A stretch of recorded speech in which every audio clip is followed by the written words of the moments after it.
Hello everyone, this is Crota giving you the second session of Crota's Q&A. Now thank you for everyone who left comments on the first one and talked about my daughter. Yes, I do believe she is very, very cute indeed. A lot of the comments had to address with me being young, skinny, and Asian. And yeah, I know I do look young. I am actually 28, not 15 like many of you guys had suggested. Now, moving on to the questions, some of you guys had done a great job of answering questions that people had already asked, but I'll go ahead and try to address some of the questions that people had ignored. One of the questions was, as a Protoss player, how do you handle the point defense drone? The point defense drone shuts down stalkers very, very easily, and Marauders were then able to just remove and destroy zealots and just destroy the stalkers. And how do you handle it? How do you deal with it in the early game? In the early game, you got to remember that the point defense drone does not stop all ranged attacks. The sentry is actually an attack that can focus down and take down the point defense drone. The point defense drone only has 50 hit points. So at 50 hit points, the point defense drone or the sentry should be able to take it down, 2 or 3 of them in about 3 seconds. So that's one way to quickly deal with the point defense drone. Now another question that I had was how to deal with the Reaper as a toss. Now, in the Terran versus Protoss matchup, you are always under the gun of facing some sort of early 8 or 9 Reaper harassment, especially on Lost Temple or any of the 1v1 maps like Blistering Stands and Steps of War. What you're going to do there is you're going to build your standard, your 10 pylon, your 12, 13 gateway. I would probably suggest a 12 gateway. Don't build your 13th probe, save that chrono boost, and then throw down in the simulator and get your Cybernetics core as quickly as you can for that early stalker, and remember to chrono boost it. Chrono boosting that stalker takes down 10 units of time on the building of that stalker, and that really helps out as that Reaper is trying to move across the map. One stalker can easily deal with the Reaper as the stalker outranges the Reaper, has more hit points, and I believe moves a little bit faster without that movement speed upgrade. Another question is, how do you handle rushes as a Zerg player? Now, the Zerg base in the very, very beginning, it's always a really strong balance between base defense and drones.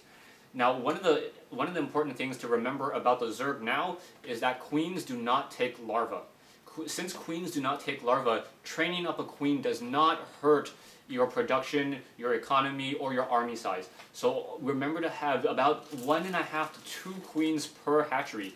What that allows you to do is it allows you to lay down creep tumors. Creep tumors allow you to spread your creep across the map so that it's easy, so that you prevent your opponent from doing any sort of bunker rushing or cannon rushing.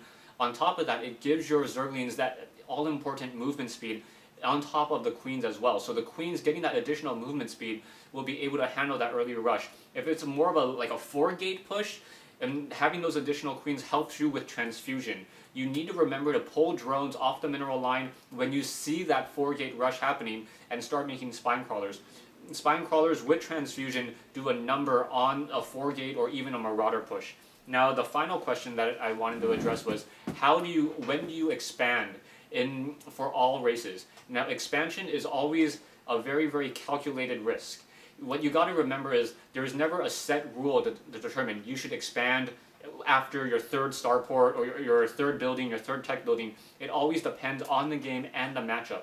Keep track of your opponent. If your opponent is going some sort of 4 racks build or going a 2 hatchery with a lot of Zerglings or a 4-gate, you obviously do not want to expand. That expansion is going to put you behind so much in terms of your army that even though you may get a stronger economic game later, you're not going to be able to survive that initial push. So remember, do proper scouting. As a Terran player, you have the scanner sweep. You have the Reaper. As a Zerg player, early overlords give you enough insight into your opponent's base. As a Protoss player, you can go for that early observer or just send out zealots and probes. Zealots have one of those abilities that since they have so many hit points, they can actually get a good sight into opponent's base before anything happens. Well, that's it for today. Thanks everyone. Oh, one question that I'm not going to answer is who's my favorite StarCraft 2 caster besides myself? I think I'll leave that one up in the open. And yes, stay tuned for additional Q&A sessions, additional shoutcasts. I have some other things that I want to push out there, but I'm not ready to announce them yet. And remember to post the questions on Facebook. Thanks.